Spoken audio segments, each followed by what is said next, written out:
म्हणजे जर तू किलिंगच्या हिशोबाने गेलं तर 147 दिवसात 100 मुलांना मारणं. प्रत्येक दुसऱ्या दिवशी तो एका दुसऱ्या मुलाला दिवशी मारत मारतोय. होता. पोलिसांना तो कंटेनर भेटला, 100 बॉड्या पाहिजे होत्या, त्याच्यात फक्त 57 बॉड्या भेटल्या. आय गेस 43 की 33 बॉड्या विरघळल्या ऍसिडमध्ये. म्हणजे त्याने किती ब्रुटली त्यांना मारलं असेल तुकडे करून. या कथा मनोरंजनासाठी आहे. काही लोकांचे अनुभव व काही पूर्णपणे काल्पनिक असू शकतात, त्यामुळे कृपया यांना मनोरंजन म्हणून घ्या. या कथा आपल्या संस्कृतीचा एक भाग आहे, अगदी लहानपणी आजी आजोबांनी सांगितलेल्या गुड गोष्टींसारख्या. आमचा हेतू कोणत्याही प्रकारची अंधश्रद्धा किंवा भीती निर्माण करणे नाही. काळांतराने त्यांना कळतं की हा जो बंगल्याचा मालक आहे तो आहे जावेद इक्बाल.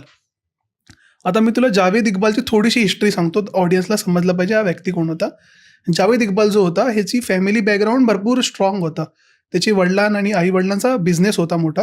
आय गेस की 5 की 6 भावंडं होती, त्यांच्यातला एक लहान मुलगा सर्वात. ह्याच्या वडिलांनी ह्याला स्टीलचा प्लांट लावून दिलेला इस्लामाबादला. हा स्टीलच्या प्लांटमध्ये मुद्दामून लहान मुलांना हायर करायचा, कारण त्यांच्यावर त्याला अत्याचार नोकरी द्यायचा आणि त्यांच्यावरती अत्याचार करायचा.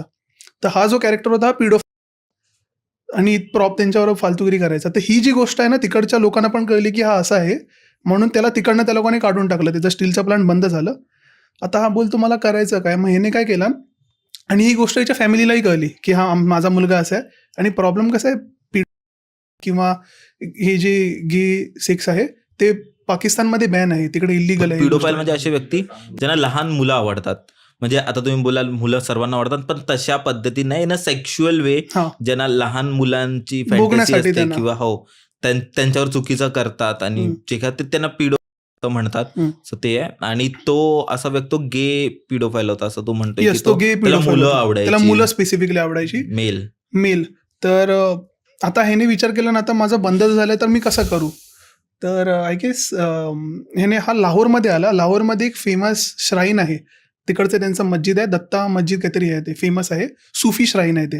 त्याने पर्पजफुली त्या जागेमध्ये स्वतःचं घर घेतलं, कारण त्या श्राईनवरती आहे ना अनाथ मुलं किंवा जी गरीब मुलं यायची तिकडे पाया बिया पडायला, कारण त्यांना खायला नाही भेटायचं. तर हा काय करायचा, त्या मुलांना खायला द्यायचा, त्यांना घरी आणायचं स्वतःच्या, आणि त्यांच्यावरती रेप आणि सगळं करायचा.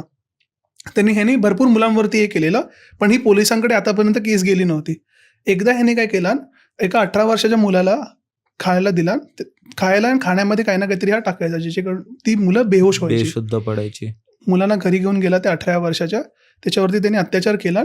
आणि तो मुलगा काळांतराने उठला, त्याला मुलाला कळलं की ह्याने माझ्यावर अत्याचार केला नाही. तर त्याच्याकडे ना जावेद इक्बालकडे काइंड ऑफ बंदूक होती जुनी, ते मध्ये अँटिक बंदूक असतात. त्या मुलाने त्याच्या डोक्यात मारला जावेद इक्बालच्या, आणि पूर्ण त्याचा जो बोलू शकतो एरिया होता किंवा त्याचा जो नेबरहूड होता, तिकडच्या लोकांना कळलं की कसं असं झालंय. तो ओरडला तो मुलगा. आणि तेव्हा पोलीस आले त्याच्याकडे, जावेद इक्बालकडे, आणि त्याला पकडून नेला नाही की तू हे जे केलंस ते चुकीचं आहे. आणि त्याने जे त्या मुलावरती अत्याचाराने रेप केलेला आहे त्यासाठी पोलिसांनी त्याला 100 फटके दिला नाही, ते काय बोलतात कोडे दिला नाही. त्याला पोलिसांनी एवढं मारलं की तो 22 दिवस ICU मध्ये होता. खूप मारला आणि त्याला म्हणजे अनकॉन्शियस केला. आणि ही गोष्ट त्याच्या फॅमिलीला कळली.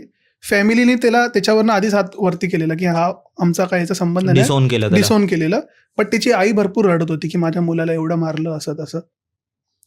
आणि त्याच्याने प्रॉब्लेम काय झाला, हा आधीच मुलांवरती अत्याचाराने हे करत होता, ह्याच्यात होती ती सिरियल किलिंग मेंटॅलिटी. बट ती जी गोष्ट झाली त्याच्याने त्याचा ट्रिगर पण ऑन झाला की माझी आई रडली, 100 कोड्यामुळे माझी आई रडली, आता मी 100 मुलांना मारला. तेव्हापासून याचा गोल झाला की मी 100 मुलांना आता मारणार. तर ह्याने काय केलं, लाहोरमध्ये गेमिंग शॉप असायचे माहिती आहे, पहिले जुने आपण लहान होतो तेव्हा गेमिंग आर्केड शॉप असे, आपण पैसे द्यायचे, गेमिंग पार्लर असायचे. तर त्यांनी गेमिंग पार्लर ओपन केलेलं आणि एक फिश टँकचं दुकान ओपन केलेलं, ॲक्वेरियम. त्याच्यात लहान लहान मुलं यायची आणि हा त्या लहान लहान मुलांना रूममध्ये घेऊन जाऊन त्यांच्यावरती अत्याचार करायचा. त्याने तोपर्यंत पण एकाचा मर्डर नव्हता केलेला. मग ह्याने विचार काय केला, मी जर इकडच्या लोकल मुलांचा मर्डर केला तर मी लगेच पकडण्यात येईन. तर हा काय करायचा, थोडंसं लांब जाऊन त्या मुलांना बोलायचं की मी तुम्हाला खायला प्यायला देईन, तुम्ही माझ्यावर चला. तर पहिला हा मुलाला घरी आणायचा, त्याचा फोटो काढायचा, फोटोच्या पाठीमागे नंबर लिहायचा 1, त्या मुलाचं नाव, त्याला खायला द्यायचा, त्याचं रेप करायचा, आणि मग ते ॲसिडची जी टाकी होती ना त्याच्यात टाकायचा. असं याने 147 दिवसात 100 मुलांना मारला. आणि हे झाल्यानंतर त्याने न्यूजवाल्यांना सांगितलं की माझा टार्गेट संपलेला आहे, मी मारलं. आणि त्याची इंटरव्ह्यू मी तुला पाठवेन, प्लीज अटॅच. त्याला जराही फरक नाही पडत आहे, तो हसतोय त्याच्यात की मी जे केलं ते बरोबर केलं. एक मिनट, आपने 200 बच्चे क्यों नहीं कत्ल किए? 100 क्यों? इंतकाम कर रहे थे ना आप? बिल्कुल। इंतकाम कर रहे थे। मेरे पास आज भी इतने पैसे थे कि मैं ये सिलसिला जारी रख सकता था। कितने पैसे? अगर कल को आप जो जितने मारे हैं उनमें से 3-4 बच्चे घरों को वापस आ गए फिर आपका सारा ये कोई नहीं आएगा।